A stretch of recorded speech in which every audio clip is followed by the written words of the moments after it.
এইখানে কতটুকু দেখা যাচ্ছে আমি জানি না, এইটা আমার একটা বইয়ের, আমি যখন স্টুডেন্ট ছিলাম এইচএসসিতে তখনকার একটা বইয়ের আমি একটা স্যাম্পল তোমাদেরকে রাখছি। আমি সাদা জিনিস, আমি ক্যামেরার একটু হয়তো এদিক সেদিকের কারণে তোমরা নাও বুঝতে পারো, জাস্ট বলি এখানে আসলে কিছু প্রশ্ন আছে। এই প্রশ্নের সাথে এটা বইয়ের একটা ছবি তুলে আমি এখানে অ্যাড করছি। এই প্রশ্নগুলোর সাথে অ্যান্সার নাই, উত্তরও নাই, এটার উত্তর ক, এটার উত্তর খ, এটার উত্তর গ, এইটাও নাই।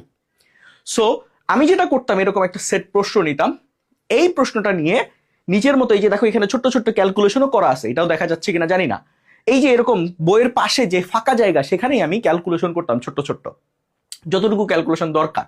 অন্য খাতাও নিতাম না, আমি এই বইয়ের এইটার মধ্যেই ক্যালকুলেশন করতাম।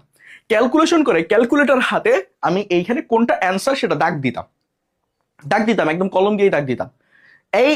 এটা যখন আমি দাগ দিয়ে ফেললাম, আমার এরকম একটা চ্যাপ্টারের উপর প্রায় 40, 50, 60, 70 যে কটা এমসিকিউ আছে সবগুলো আমি 1 থেকে শুরু করে 50, 60 পর্যন্ত এইভাবে যাইতাম। এরপরে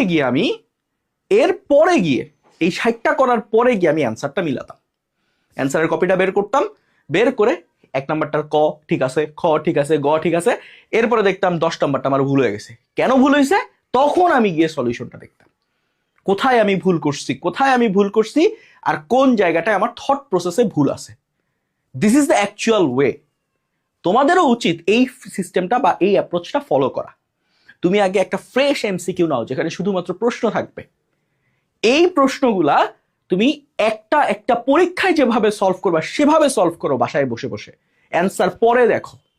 1 থেকে 50 পর্যন্ত আগে যাও, একটা রান নাও, সবগুলা যেটা পারবা না ওইটা ওইখানেই গোল দিয়ে দাও, ওইটার অ্যান্সার এখন দেওয়া লাগবে না। সব পারবা সেটাও না, যেটা পারবা না ওইটা ওইখানে গোল দাও। 11 নাম্বারটা পারো না, তুমি 11 গোল দিয়ে 12 নাম্বারে যাও, 12 নাম্বারটা করলা, করে এরকম দাগানোর পর একদম শেষ 50 পর্যন্ত তোমার যাওয়া শেষ। এরপরে তুমি আবার গোল দেওয়াগুলো একটু, বাসার কথা বলতেছি কিন্তু, গোল দেওয়াগুলো একটু অ্যাপ্রোচ করো। দেখতেছো না এখনো হচ্ছে না, হয়ে গেল তো ভালোই, দেখতেছো এরপরেও হচ্ছে না, ঠিক আছে ফাইন, তোমার কাজ শেষ। এবার তুমি অ্যান্সার শিটটা অন করো, খুলো, অ্যান্সার শিটটা খুলে এবার 1 নাম্বারের উত্তর মিলাও ঠিক আছে কিনা, 2 এর উত্তর মিলাও ঠিক আছে কিনা, 3 এর উত্তর মিলাও ঠিক আছে কিনা। আয় হ্যাঁ 5 নাম্বারটার তো উত্তর ভুল হয়ে গেছে, ঠিক আছে কোনো সমস্যা নাই, দেখে নাও 5 নাম্বারটা কেন ভুল হয়েছে, কোথায় ভুল করছো, শিখে ফেলো সাথে সাথে। এই হচ্ছে তুমি প্র্যাকটিস করার ওয়ে।